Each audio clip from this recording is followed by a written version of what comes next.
if you don't mind, I'm actually going to continue through the blackness. They did that a few times on the Futurama commentaries, and I really enjoyed that they had so much to say, and they were so glad to say it that they would stick around after the episode and just keep the conversation going. So I'll do that here, and if you don't like it, go ahead and shut it off. But basically, after I made this episode, I actually wrote to the Third Rate Gamer. I posted it, and I sent the Third Rate Gamer a link, and he was gracious enough to watch it. And looking back, I'm amazed that he did watch it. Maybe he didn't. Maybe he watched 30 seconds and wrote back to me, but it would be fully justified. The fact that he watched any of it, the fact that anybody watched any of it is amazing to me because they really got much better. But when he wrote back, he told me, I forget exactly what he said, of course, but he did tell me to write some more jokes. He probably said it a little more politely than that. But it made a lot of sense. I went into it and I scripted ahead of time, which is something I didn't actually do for this video. I just kind of riffed on it, and it's what I'm doing for this commentary. But for later ones, just like I did for the other videos, I will actually be scripting it ahead of time because I'm sure there's going to be a lot of specific points that I would like to make and some details that I'd like to hit. The South of the Border shirt. A lot of people actually asked me what that said, the gray shirt that I'm wearing. I don't think you can see it too well in that particular video. But it's a bunny rabbit dressed like a sheriff, and it says South of the Border on it. And South of the Border is an extraordinarily gaudy tourist trap on the border between North and South Carolina. It's technically in one of the two, I forget which one, but essentially it's on the border. And there are a few personal reasons that South of the Border intrigues me, none of which apply here, none of which would be interesting to you, I promise. But that's all that is. It's just a preposterous hellhole of a place that I thought for some reason, if somebody had gone on vacation to Rome or something, or to Spain, and they brought back some kind of native garb, any kind of minor accoutrement that they could wear on a daily basis to sort of rub it in that they're well traveled. This would be sort of Crispo's equivalent, is that he visited South of the Border, presumably with the parents that hate him. So that's another runner, obviously, that was introduced in this video. And I do want to point out that I'm not wearing glasses in the video. And I do wear glasses. If you remember from my channel, I had several other series, all of which were awful.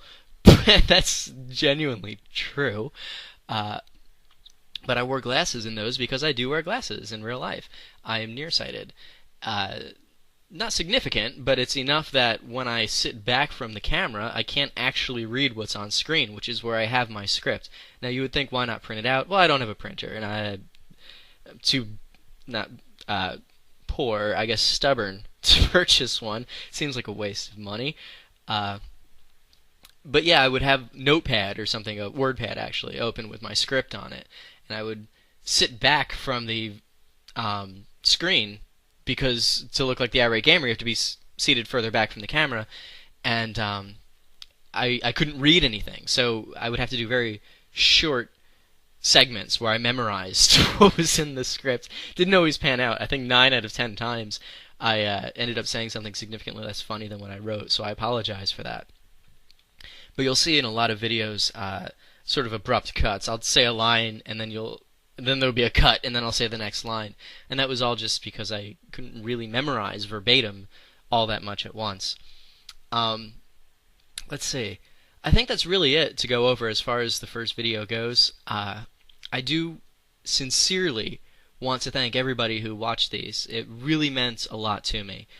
I know the question's going to come up, and it has consistently, why I closed the channel, and the only thing I really ask as far as that goes is that respectfully you allow me not to address the question. That said, I really appreciate the fans that I had. I'm amazed that anybody watched this and got so much enjoyment out of it. And I don't just mean this episode, which clearly I'm not too big a fan of, but I mean the series in general. It really means a lot to me that people could sit down and watch and enjoy something that I was proud to make. I had an excellent time making it. I made some great friends out of it, and it's a project that I miss. It's a project that I would have liked to have been able to end on my own terms. I had some plans for it, and I will probably get into those in some other commentary videos. But, hey, it's over, and looking back, no regrets. I had a great time. Presumably a lot of you guys did too. And that's really it. Thank you for listening. I will do the rest of these videos, no promises on when, but I will do commentary on them, and they will be uploaded to Irate Gamer Parodies channel at YouTube. So thank you to Irate Gamer Parodies for giving me the opportunity to do these commentaries. I genuinely appreciate it.